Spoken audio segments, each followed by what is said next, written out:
Hello, I'm Dr. Richard Harris, and welcome to this edition of Research Tuesday, a 5-minute or less hot take on some of our favorite research studies or new-ish research studies. So let's go ahead and dive into what we're going to be talking about today. I thought this was a really interesting study. So what it did was they attached activity trackers to a hunter-gatherer tribe. And the question the study was trying to answer was, we know that being sedentary throughout the day is associated with metabolic derangement. And multiple studies have shown that even one day of being sedentary can wipe out all the benefits of exercise, that being sedentary decreases muscle metabolism. So your muscles aren't burning as much calories, and therefore that can lead to obesity. It can also lead to inflammation and changes in blood flow to the muscle, even to more muscular rigidity. So these are what previous studies have shown. So these authors wanted to take a look at, well, okay, we know that sitting is the new smoking. It's a big risk for cardiovascular disease. Well, let's look at these hunter-gatherer tribes who has almost zero cardiovascular disease. I mean, in some of these areas, there is no cardiovascular disease. And they wanted to look at, okay, well, how often are they spending time sitting, being sedentary? And they thought that they would spend less time being sedentary than we do. But that's not what they found. This is really interesting. So they found on average their non-ambulatory time, meaning time they weren't standing, where they were sitting or laying down, was about the same as ours. And that was about 9 hours throughout the day. And that number varies a little bit, but on average, that's what we do in the Western world, is that we're non-ambulatory throughout the day. This is not sleeping time, but throughout the day for about 9 hours. But interestingly, what they did find was that population spent more time squatting and kneeling. And these positions do have a little bit more muscular contraction than we do when we're sitting. Because when we're sitting, there's no muscular contraction in the legs. There's no stress being placed on the legs as far as metabolic demand.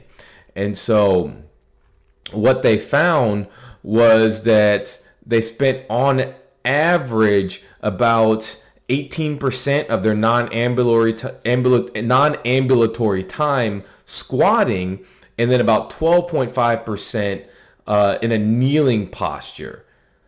And I thought this was really interesting because for the squatting, you do get some activation of the calf muscles, of the leg muscles, and same thing for the kneeling in the quads and your leg, all your leg muscles. So they were spending a lot of their non-ambulatory time actually in positions that were strengthening their muscles. And they also looked at these tribes' biomarkers, cholesterol, HDL, LDL, triglycerides, glucose. And I mean, their levels on average, like their HDL was above 40, their LDL was around 50, their total cholesterol was around 100, their triglycerides were around 90, glucose around 80, and there's some subtle variation between male and female, but that was on average. So you see that a lot of the biomarkers that we use for cardiovascular risk here in America, they are extremely low risk.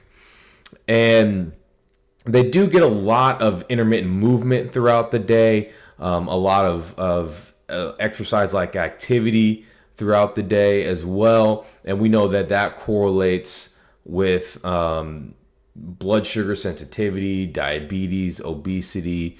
And that's what I thought was a really interesting thing about this study, because what they hypothesized was that these people would be more active, have less sedentary time. But what they found was they have just as much sedentary time, but they did that sedentary time in a more active position.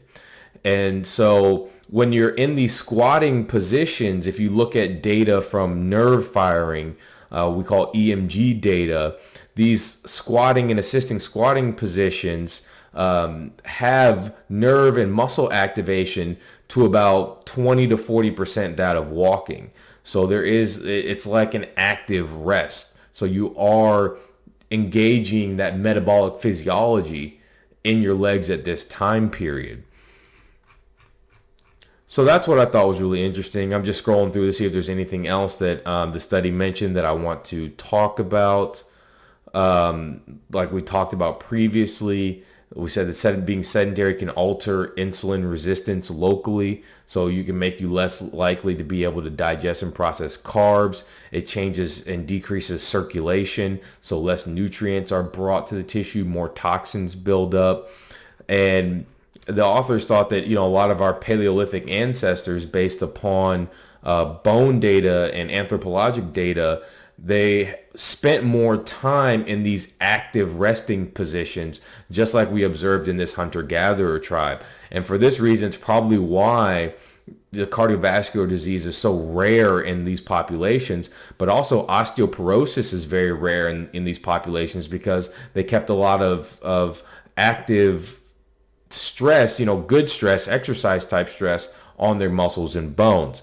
So this is really interesting. It goes along with a lot of the data that we're seeing, that you got to stay moving throughout the day. You've heard me talk about the 28-2 method: sit for 20, stand for 8, walk for 2.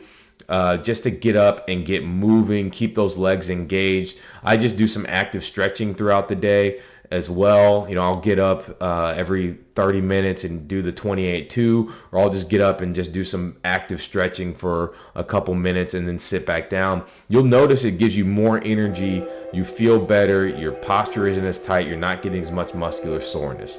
So stay moving throughout the day. If you want access to all of our studies, you can join our Facebook group. If you're in the Facebook group, hey. But our Facebook group, Strive for Great Health, I give you access to all the studies I talk about, because I think it's important to give people access to the literature. And if you're interested in how we incorporate movement into our wellness plan, check out our wellness programs, theghwellness.com. Click on programs. And of course, we do talk about this in our podcast as well. And there's a flyer at the end of this video that talks about the Strive for Great Health podcast. You can find it wherever you listen to your podcast. Thank you all, and God bless.